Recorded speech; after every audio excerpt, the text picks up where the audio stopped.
Hey guys, welcome back to my channel today. In today's video, we are going to be doing a hits and misses. This is kind of like my type of video where I round up all of the products I've tested out completely. These are not items that I just picked up and tested one time. They're definitely multiple uses, and I'm finally able to tell you guys whether or not I think they're actually worth purchasing or not. You guys tell me all the time how informative these videos are, so thank you so much for all of your feedback. I really do appreciate it, and I'm really happy to help you guys out too when it comes to investing in high-end and luxury makeup. So without further ado, let's chat all about some of the makeup I have been testing recently and if I regret purchasing it or not.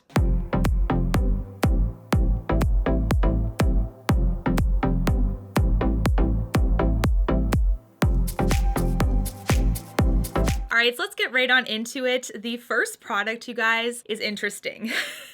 If you guys remember this video right here, this is a video that I did about a month or so ago, maybe even longer. And I did talk about some products that really disappointed me. Definitely product regrets and some products I would never recommend to you guys. So I got an email from Lauren Conrad Beauty after that video was posted because that video mentioned quite a few of her products that did not work out for me. Let's just say I was a little bit worried.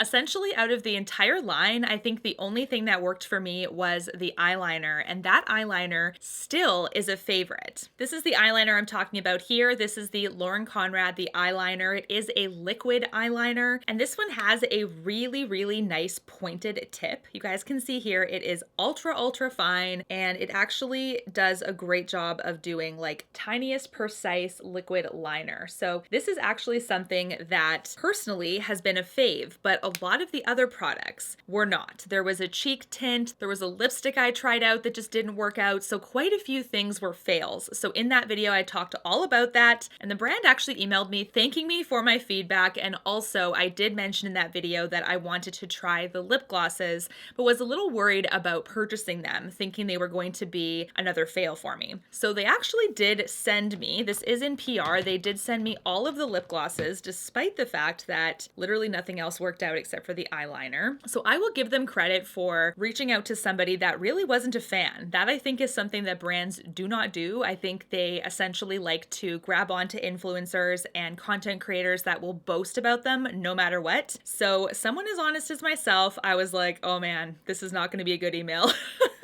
But it actually was really, really nice. They are very respectful, so I actually have a ton of respect for that brand because despite my honest opinion and reviews, they took notes on that, like my experience and a whole bunch of other people's, and they value negative and positive feedback the same, so I really respect that. So here are all the shades for you. You can see here that Rose Quartz is on the far right. It is a clear, slightly pink tinge to it. Raspberry is that gorgeous berry, and then we have Dawn, which is that brownie, kind of nudie pink. So out of all three of them, the ones that pack the most pigment punch are definitely these two, and I'm actually really impressed with these. So these glosses do offer a really nice smooth finish. They're not sticky like some of the other glosses that are out there and gives you that nice hydrated effect. They do have a very slight floral scent, but when I mean slight, I mean really, really slight. So it's not something that you smell on your lips all day long, but it does have a tiny bit of a floral scent. So this to me is way better than some of the other packaging in some of her other products. So this is definitely a hit in my books, and I'm really looking forward to testing anything else out if you guys want me to by request. I'm excited to see how her line expands, but out of everything so far, I would say these glosses, this liner, the two best buys for Lauren Conrad Beauty. The other things I would just skip for now. There's actually quite a few eyeshadow palettes to talk about in this hits and misses video, so I'm going to start with the first one. First one is from Dior, and you guys were really wanting me to follow up with my thoughts on these. These are the Quint palettes, which is essentially 5 shades in one. It's called a 5 Couleurs Couture eyeshadow palette. The color story I have is number 649 Nude Dress. My palette has the brushes removed because I do not use them. So it does come with those teeny brushes, very similar to the Tom Ford or the Chanel products. Those very high fashion brands usually carry those types of things, and I feel like we're coming to a day where they won't include them, but that's beside the point.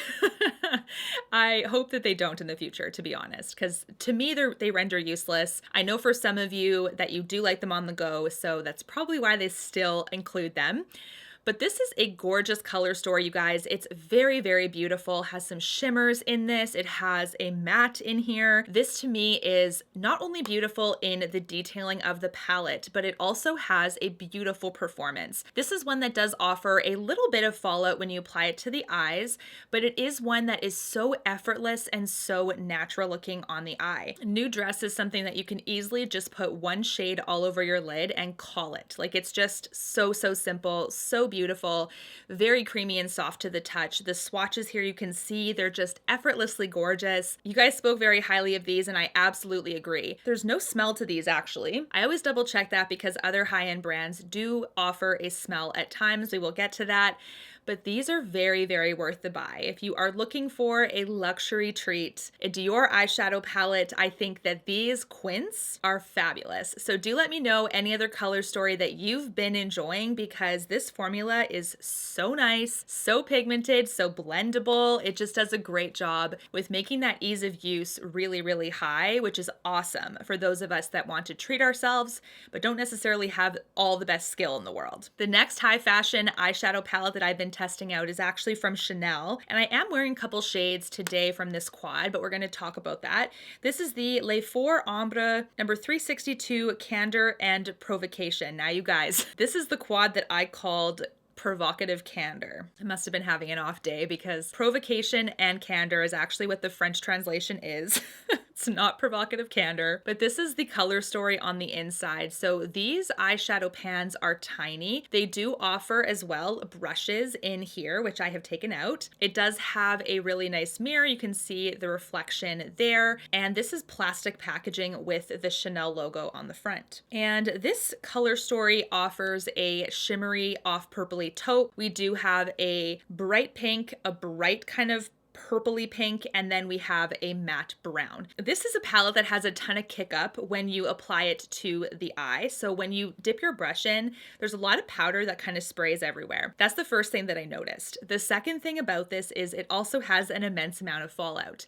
Now this is something too that if you're okay with that, that's okay, but definitely do your eyes first when you are treating yourself to one of these Chanel quads, because I do feel like, especially those shimmers, they tend to fall quite easily. This is a palette that has a smell. It's kind of like slight perfumey, but nothing crazy strong. I know that Chanel does offer some very strong fragrance products.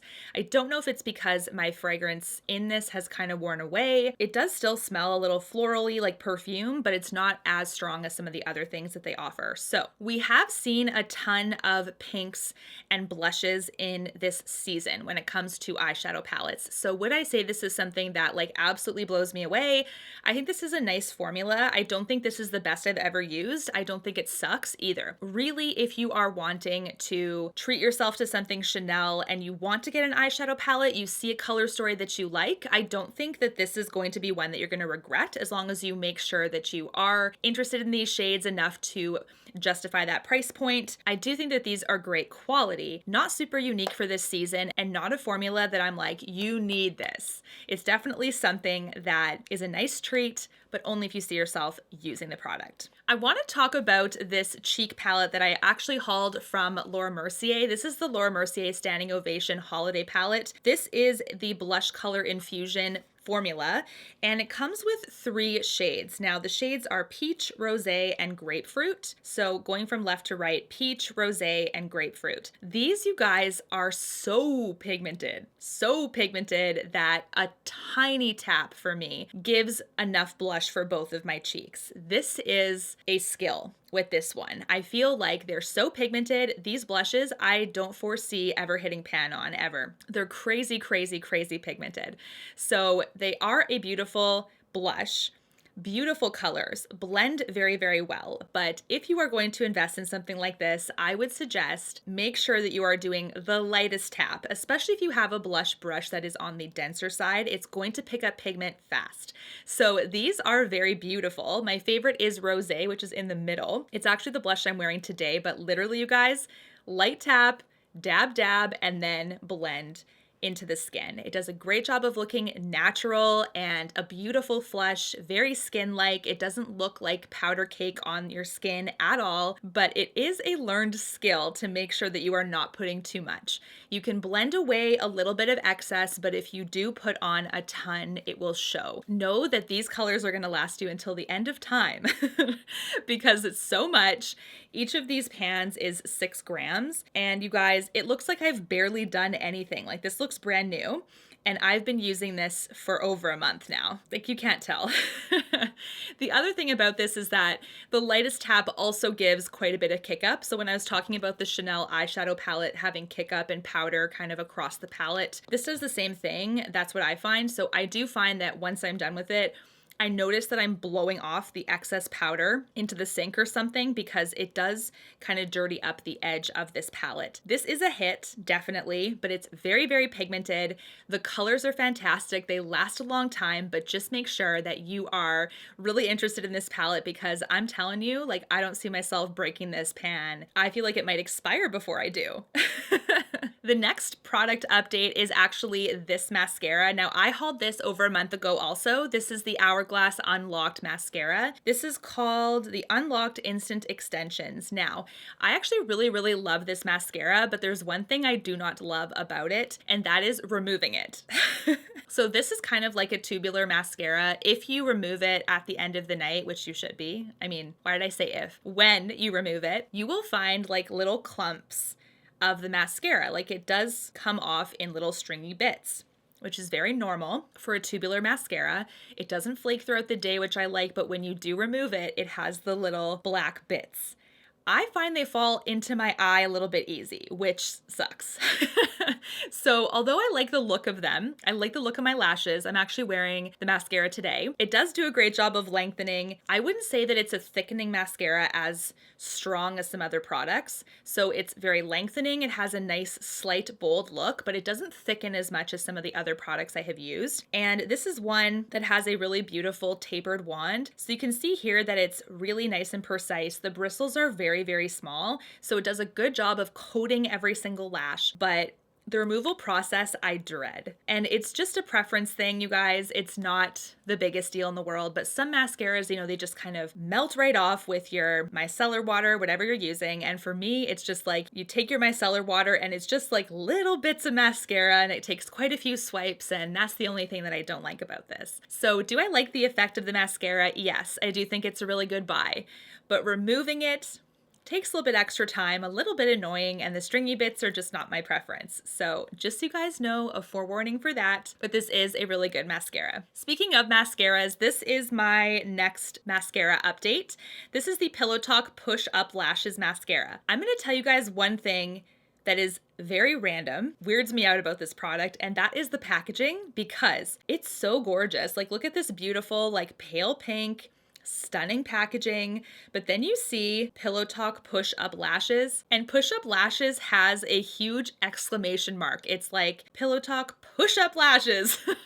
It's so strange. Like, I don't know why they put the exclamation mark. Maybe I am so attentive to detail that you guys probably like are like, wow, like I didn't notice that and I don't care. But for me, I really care. I'm like, ugh, that ruined it.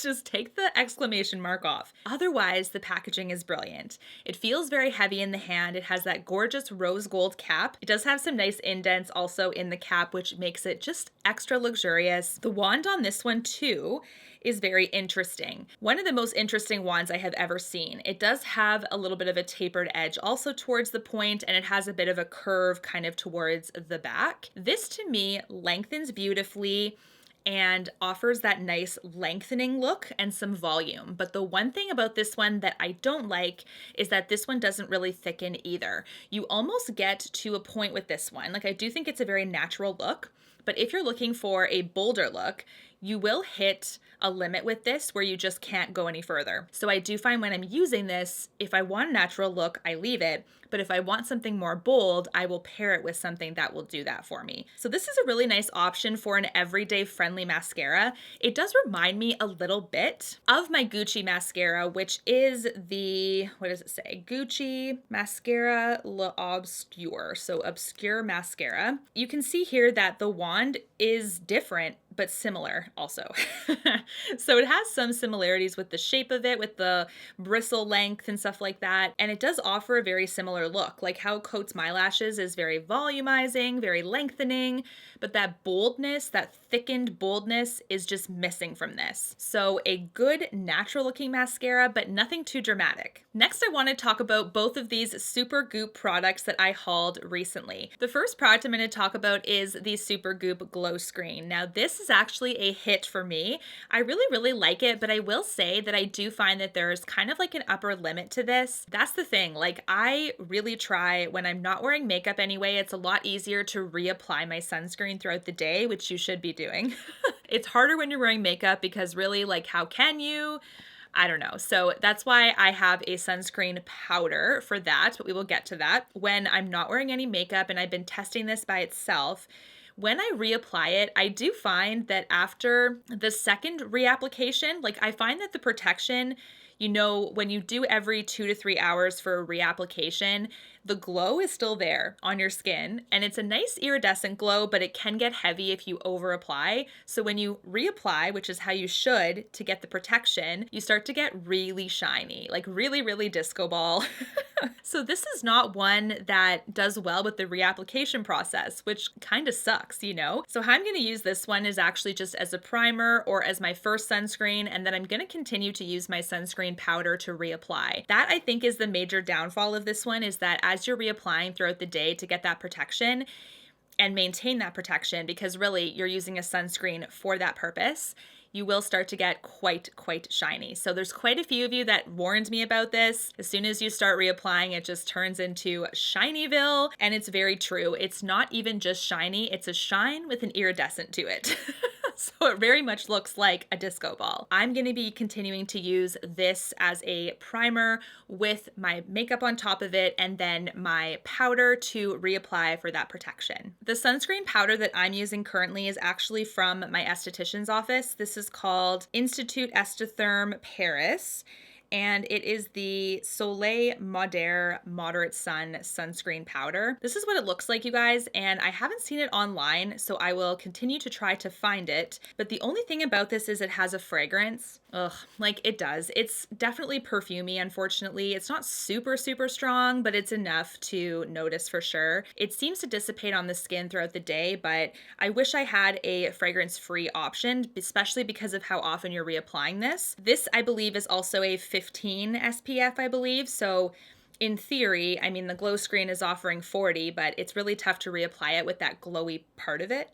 So this is something that I've been relying on for that kind of thing, especially when I'm wearing makeup. But a lot of you guys recommended to me one that you really liked, and it was from Color Essence, I think, or Color Science, some kind of brand like that. Every single retailer that I've seen carry that doesn't ship to Canada, A, and it doesn't accept a Canadian credit card for payment, too. So if I wanted to try to ship it to my US address, it wouldn't let me because it needed an American credit card, too. So that's the one that I've been getting the most recommendations for, but haven't been able to source it yet. So if you do know a retailer that will ship it to me, please let me know. Or if you have another sunscreen powder to try out. The next product is this one. We're going to talk about the CC Screen next. Now this is the Mineral CC Cream. So I guess it's not a tinted moisturizer. It is a CC cream.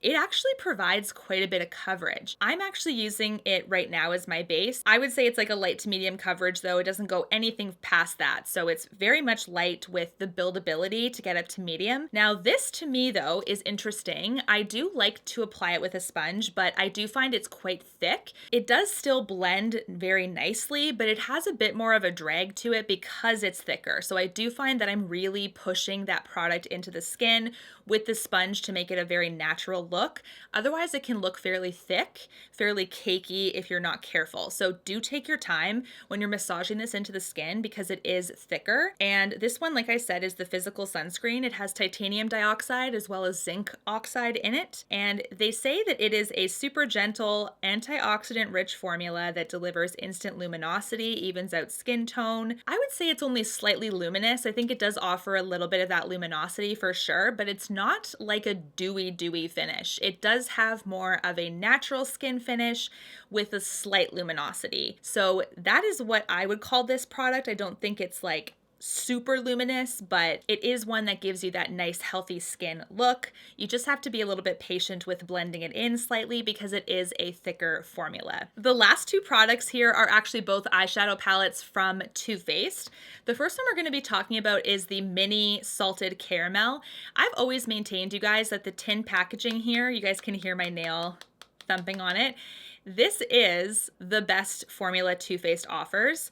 The best chance of getting their formula is in this packaging. If you get the cardboard stuff, you guys, more than likely, not always, I'm not going to say it's a rule of thumb, but to be honest with you, 9 times out of 10, the cardboard packaging has never had the superior quality that Too Faced can offer. The tin packaging always has a much better chance.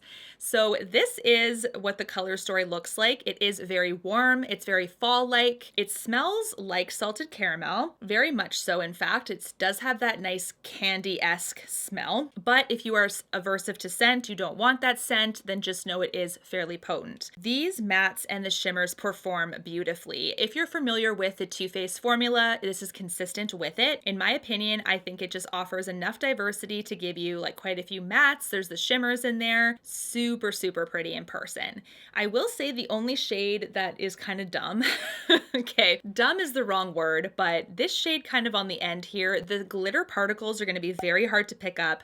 I will try my best with a zoomed in photo, but this is not like a typical shimmer. It almost has a light spray or a light wash of shimmer on top of it. And this is something that it's going to wear away. Like it's not something that's a true shimmer. It's kind of like a weird hybrid shimmer kind of shade. I don't know. I kind of feel like they should just pick a lane with shades like this. They've done this in the past where they've had that light wash.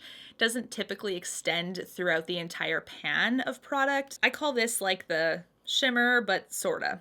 It's a concept I've never really been a fan of with the Too Faced products, but otherwise, I've been really enjoying this one. The blendability is great. The pigmentation is great. I do think that these work together so well in this color story. You can't really screw it up. So this is definitely a nice buy for someone that loves the formula or wants to try the formula. I think this is a great option. Now, the last product we're going to be talking about in this hits and misses is this Too Faced Pumpkin Spice palette. A lot of you guys have talked very highly of this, and some of you guys are over this. So this is the only palette that I did get this year besides the salted caramel. I did look at the cardboard packaging products for the rest of holiday 2020 from Too Faced, and it's still manufactured in China. And you guys, I swatched them in store and I'm like, some of the same dry crap that they always put out in the holiday. Get the tin packaging. Please do me a favor. Like, if you're going to be buying this for, I guess, a very, very young child that's just getting into makeup and you don't want to spend a ton of money,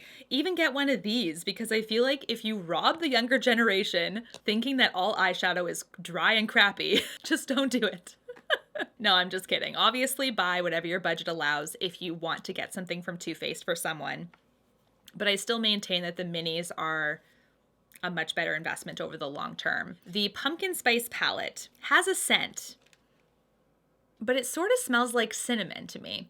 Like, it doesn't really smell like pumpkin. I don't know, like I used to work at Starbucks and we used to sell pumpkin spice like hotcakes. I feel like that scent is burned into my head, and this doesn't really smell like that. It smells very spicy, like cinnamony and warm and like that kind of desserty smell, but pumpkin spice isn't it. The mattes and the shimmers in this one are beautiful.